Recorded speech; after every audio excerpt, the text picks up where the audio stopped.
Assalamualaikum warahmatullahi wabarakatuh. Halo pemirsa Kulon Progo, apa kabarnya? Semoga senantiasa baik ya. Senang sekali saya Malia Miftah dapat kembali menjumpai Anda dalam program Opsiku, obrolan seputar inovasi dan solusi Kulon Progo.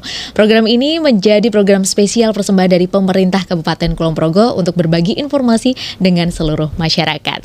Dan pemirsa, hari ini kita akan ngobrol seru-seruan, kita akan mencari satu informasi baru tentang bagaimana upaya pencegahan penggunaan narkoba di kalangan generasi muda, khususnya di Kabupaten Kulon Progo. Kita ketahui ya pemirsa ya, bahwasanya untuk menuju Indonesia Emas di 2045 besok banyak sekali upaya yang dilakukan oleh pemerintah. Salah satunya adalah dengan mempersiapkan sumber daya manusia. Tapi ada bahaya laten yang ternyata terus mengintai, apalagi kalau bukan masalah penyalahgunaan narkoba. Hari ini kita akan coba berbincang tentang bagaimana upaya yang dilakukan dan apa sih yang harus bisa kita lakukan sebagai generasi muda untuk mempersiapkan diri menuju ke generasi emas di 2045. Hadir pada kesempatan hari ini bersama saya Ibu Lisa Sunario Putri SPSI MA, penyuluh narkoba ahli pertama dari Badan Narkotika Nasional Provinsi Daerah Istimewa Yogyakarta. Selamat pagi Ibu. Selamat pagi Mbak, apa kabar? Alhamdulillah. Sehat juga ya Bu ya? Alhamdulillah. Jauh dari BNN PDI sampai ke Kulon Progo ini. Lumayan lama tadi membelah setengah Jogja gitu ya. Seru tapi kok seru. Oke, baik. Kemudian di sini juga saya ditemani oleh Sekretaris Dinas Dikpora Kabupaten Kulon Progo, Bapak Nur Hadianto. Terima kasih banyak Bapak. Assalamualaikum Mbak Amel. Waalaikumsalam. Apa kabarnya? Sehat juga Bapak. Alhamdulillah. Terima kasih juga sudah meluangkan waktunya di tengah kesibukan untuk bisa berbagi informasi di kesempatan hari ini. Baik, ini saya panggil Bu Lisa dan juga Pak Nur begitu ya. Saya pengen ke Bu Lisa dulu. Bu Lisa, di daerah istimewa Yogyakarta sendiri yang kemudian dapat banyak predikat ya, kota pelajar, kemudian kota pendidikan. Nah, sebenarnya seperti apa sih kondisi kerawanan di daerah istimewa Yogyakarta sendiri untuk penyalahgunaan narkoba? Oke, makasih Mbak Amel atas pertanyaannya. Pagi juga Bapak. Jadi memang kalau kami di Badan Narkotika Nasional ini kan sebagai gambaran, kami ini adalah sebenarnya instansi pemerintah non kementerian sebenarnya Mbak. Jadi instansi vertikal. Betul. Dan kemudian kami memang langsung melaporkan kepada Presiden terkait dengan beberapa kegiatan kami. Nah, untuk Badan Narkotika Nasional sendiri kami memang berfokus kepada P4GN. Kami sebutnya P4GN. P4GN itu adalah pencegahan, pemberantasan, penyalahgunaan dan juga peredaran gelap narkotika gitu. Jadi memang fokus kami kegiatannya adalah terkait dengan hal-hal tersebut. Nah, kenapa sih sebenarnya BNN ini hadir? Sebenarnya apa sih urgensinya? Nah, merujuk kepada tadi pertanyaan dari Mbak Amel sendiri, memang kondisi kerawanan narkoba di Indonesia ini memang bisa dibilang cukup memprihatinkan. Bahkan pada saat itu juga Presiden Jokowi juga menyampaikan bahwa Indonesia itu saat ini sedang darurat. Salah satu yang merupakan tingkat kedaruratannya adalah darurat narkoba di situ gitu. Nah, sebagai gambaran di Indonesia dari penelitian terakhir kita di tahun 2023 kemarin, tingkat prevalensi kita saat ini kalau misalnya dikuantitatifkan itu sekitar 3,3 juta penyalahguna di Indonesia. 3,3 juta itu kan hampir sama dengan jumlah penduduk Jogja kita. Ya. Jadi memang bisa dikatakan memang sangat banyak sekali, cukup banyak di Indonesia. Sedangkan kalau di Yogyakarta sendiri memang untuk saat ini penelitian kami belum merujuk kepada provinsi per provinsi gitu. Cuma bisa kami sampaikan bahwa tingkat kerawanan di Yogyakarta itu juga bisa dibilang cukup memprihatinkan juga, karena beberapa penangkapan dan juga ungkap kasus yang terjadi itu juga banyak sekali menyasar kepada khususnya di usia-usia produktif terutama. Jadi banyak sekali ungkap kasus, dan bahkan terakhir itu kami baru saja mengungkap bandar narkoba itu sebanyak 1,6 kilogram sabu. Atau itu kan cukup besar, banyak sekali juga di Yogyakarta. Di Yogyakarta kami mengungkap 1,6 kg sabu di Yogyakarta, dan saat ini masih dalam proses karena memang baru sekitar di bulan lalu kami penangkapannya. Jadi jika dikatakan apakah Yogyakarta ini bisa dikatakan rawan atau tidak, iya, jelas jawabannya iya, karena dari ungkap kasus juga cukup banyak. Kemudian dari tingkat rehabilitasi juga ada beberapa yang alhamdulillah mereka sudah mau untuk melakukan melakukan rehabilitasi untuk bisa sembuh gitu. Juga kami juga memiliki beberapa klien gitu. Jadi bisa dikatakan memang sudah cukup merata nggih tingkat kerawanannya. Kurang lebih seperti itu sih untuk gambaran di Yogyakarta sendiri. Oke, Mbak. Iya, kita balik ke satu pertanyaan. Mungkin banyak masyarakat kita di luar sana yang yang mungkin pemahamannya masih kemudian kurang luas terhadap narkoba ini begitu. Nah, narkoba itu sebenarnya apa saja? Apa sih gitu ya?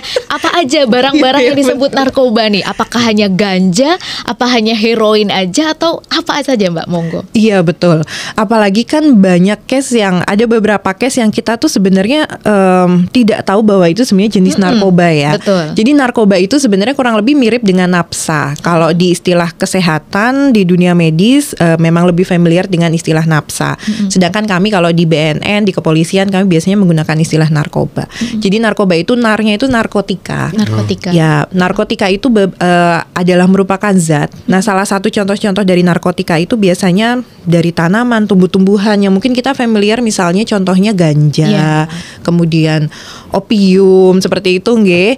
Kemudian juga ada dari pembentukan beberapa macam zat. Misalnya contohnya yang cukup banyak digunakan itu sabu, ekstasi gitu ya. Itu memang cukup populer. Kemudian untuk ko-nya itu adalah kependekan dari psikotropika. Psikotropika itu mudahnya adalah obat-obatan yang biasanya didapatkan dari dokter biasanya, dari resep dokter. Misalnya ada yang memiliki kecenderungan untuk memiliki kecemasan sehingga diberikan anxiety. Diberikan anti kecemasan, kemudian depresan seperti itu. Dan kemudian yang terakhir adalah bahan adiktif. Nah, ini bahan adiktif ini yang kadang-kadang masyarakat ini suka nggak sadar bahwa sebenarnya mereka konsumsi itu sebenarnya bahan adiktif. Bahan adiktif yang cukup terkenal itu yang populer itu rokok, jelas ya. Kemudian alkohol itu juga termasuk bahan adiktif. Kemudian lem. Kan mungkin pernah ngedengar istilah ngelem, ya betul. Asap uapnya. Betul. Itu lem itu juga termasuk bahan adiktif juga. Nah, di luar itu juga sebenarnya ada beberapa zat yang bisa berpotensi untuk mengakibatkan adiksi. Misalnya contohnya mungkin pernah dengar ada magic mushroom atau jamur sapi yang dari kotoran sapi kalau nggak salah ya. Kemudian ada kecubung juga. Nah, kecubung ini kan yang sebenarnya mungkin bisa jadi hampir semua orang punya ya, karena gampang sekali untuk tumbuh gitu. Nah, kecubung ini juga waktu itu juga sempat ada case juga bisa mengakibatkan adiksi juga. Nah, memang jumlah dari narkoba ini sangat-sangat banyak. Banyak ragamnya. Baik, betul. Kalau misalnya masyarakat memang ingin mengetahui sebenarnya apa sajakah jenis narkobanya, kita berpatokan kepada Undang-Undang Nomor 35 Tahun 2009. Nah, di situ sangat banyak sekali jenis-jenisnya narkoba. Jadi memang cukup banyak. Nah, bagaimana sih caranya untuk tahu ini tuh sebenarnya narkoba atau enggak? Nah, memang paling mudah diketahuinya itu adalah ketika sudah mengkonsumsi ya berarti ya Mbak ya. Karena begitu mengkonsumsi pasti akan langsung terlihat efeknya. Tapi sebenarnya tidak perlu untuk sampai konsumsi untuk tahu atau mencurigai sesuatu. Kalau memang misalnya ada yang memberikan pil atau mungkin memberikan serbuk-serbuk yang sebenarnya kita tidak tahu itu apa gitu ya. Kalau obat-obatan kan biasanya sudah paten ya. Misalnya kamu batuk, ini komik misalnya merek tertentu gitu ya, atau kamu misalnya dikasih apa gitu ya, obat-obatan itu kan cukup jelas ya, sudah ada mereknya. Tapi jika memang diberikan sesuatu yang bahkan mereknya pun nggak tahu itu apa, jenisnya itu seperti apa, mencurigakan, lebih baik ditolak aja. Atau mungkin juga bisa nanti dilaporkan atau disampaikan kepada pihak-pihak yang berwenang. Jadi seperti itu sih Mbak, gambarannya narkoba itu sebenarnya seperti apa, kemudian jenis-jenisnya. Memang banyak sekali. Jadi memang kitanya yang harus meningkatkan ketahanan dan juga kewaspadaan. Betul. Kalau misalnya ada sesuatu yang tidak diketahui itu apa. Emang benar-benar harus aware juga, harus hati-hati juga gitu. Dan sekarang sebenarnya sudah banyak banyak media untuk kita bisa cari tahu ya Mbak ya. Iya, Sosial media dan lain sebagainya. Di Google juga kita juga bisa pakai juga. Dan untuk di media sosial juga kami punya media sosial di Info BNN Prof Yogyakarta. Misalnya memang di follow, kami juga rutin untuk menyampaikan informasi terkait ada narkoba jenis baru nggak sih? Kayak kemarin kan cukup populer tembakau gorila, kemudian kratom ya yang sekarang sedang cukup marak karena kratom ini banyak dipakai untuk herbal juga. Jadi biasanya kami informasikan di Instagram kami. Jadi kalau memang ada follow, nanti insya Allah akan dapat update-update begitu. Oke, jadi jangan lupa untuk pemirsa Ada follow trennya juga gitu ya. Ada trennya juga Bapak, benar. Sekarang Iya. lagi ngetren di usia sekolah itu yang ngetren, karena beda-beda biasanya Mbak. Usia sekolah tuh Iya. case kami paling banyak di usia sekolah itu adalah pil sapi, Oke. trihex atau trihex kita sebutnya kalau usia sekolah. Tapi kalau usia yang Lebih lebih dewasa dewasa memang case-case kami dari ungkap kasus kami lebih banyak ke sabu, ganja. Yang harganya rada lebih naik ya Pak ya. Harganya lebih Harganya lebih mahal ya, Lebih bisa mahal. dijangkau begitu. Betul. Oke, Iya. baik. Berarti kalau tadi mungkin Bu Lisa sempat menyebutkan, oh ternyata ini ada trennya nih di eranya anak-anak sekolah, di eranya pelajar gitu. Berarti memang banyak ditemukan juga kasus penyalahgunaan narkotika itu di kalangan pelajar juga. Iya, jadi memang ada beberapa.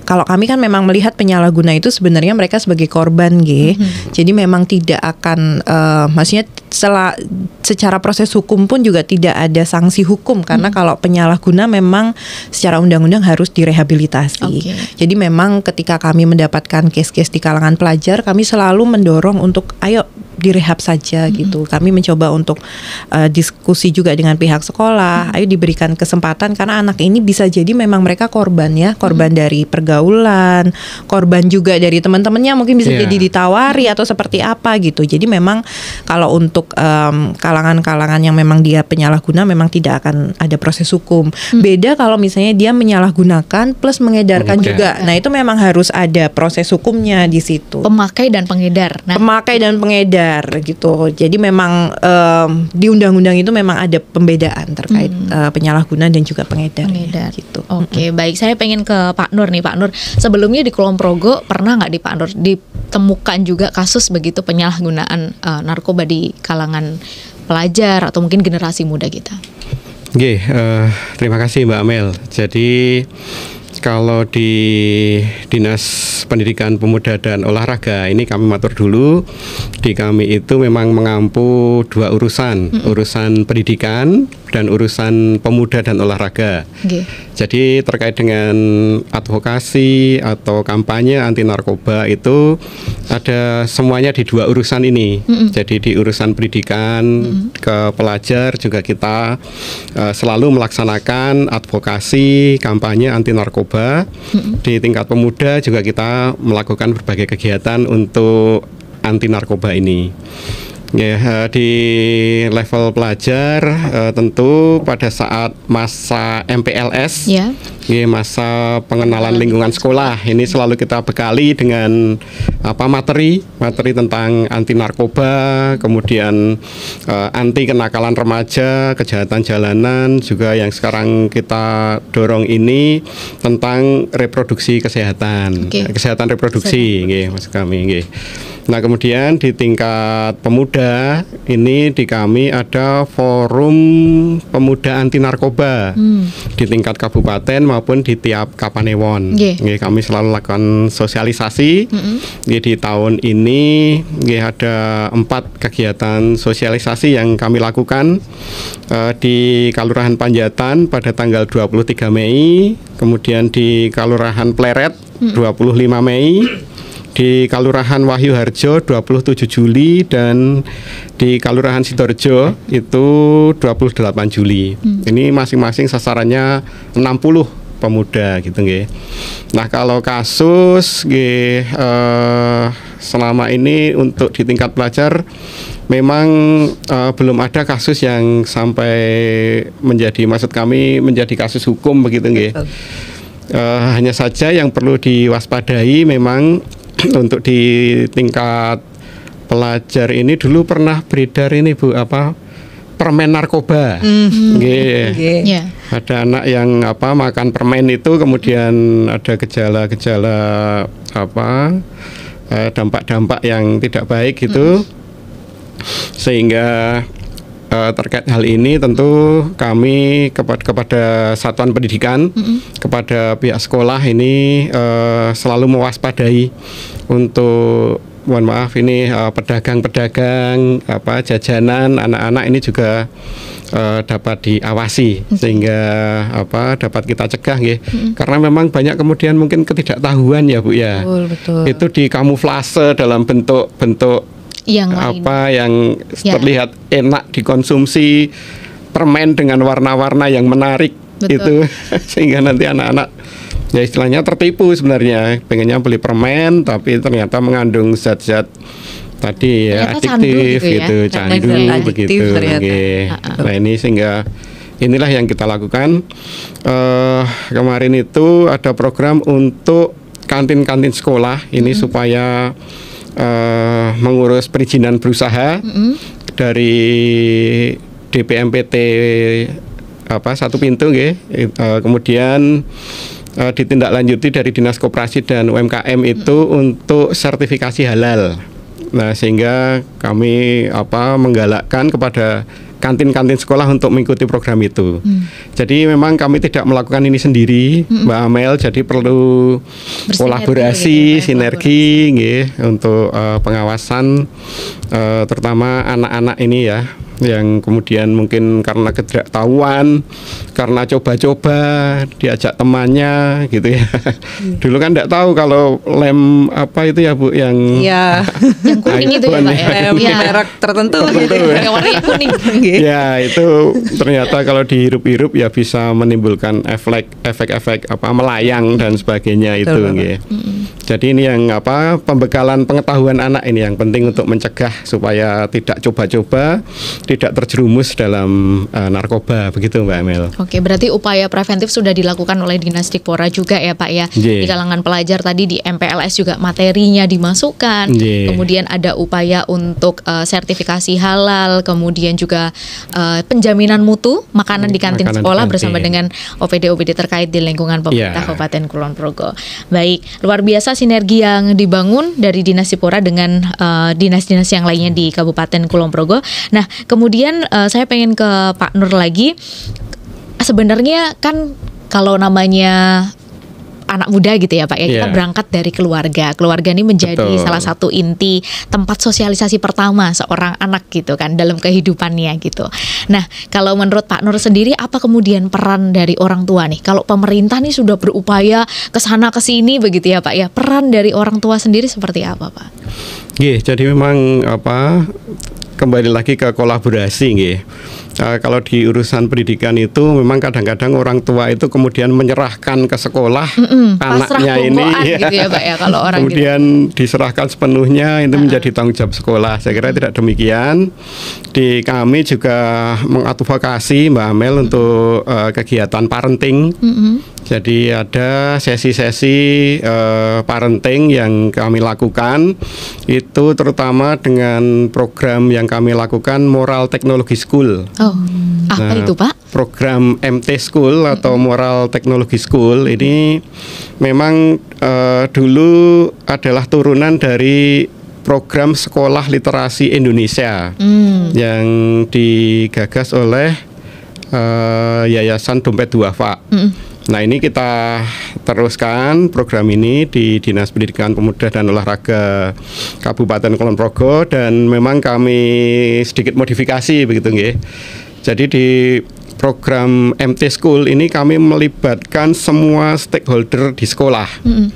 Jadi pihak sekolah, Bapak Ibu guru, kepala sekolah, kemudian komite sekolah, kemudian paguyuban orang tua, POT.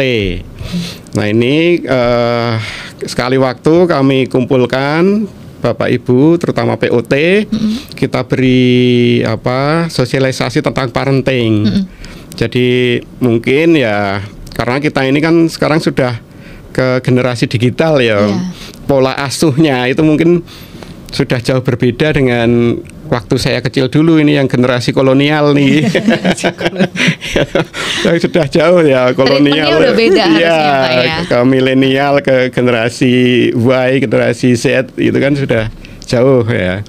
Nah, ini sih orang tua ini sekarang kita bekali dengan parenting anak-anak di generasi digital ini, dan tentu juga memasukkan tadi materi tentang bahaya narkoba.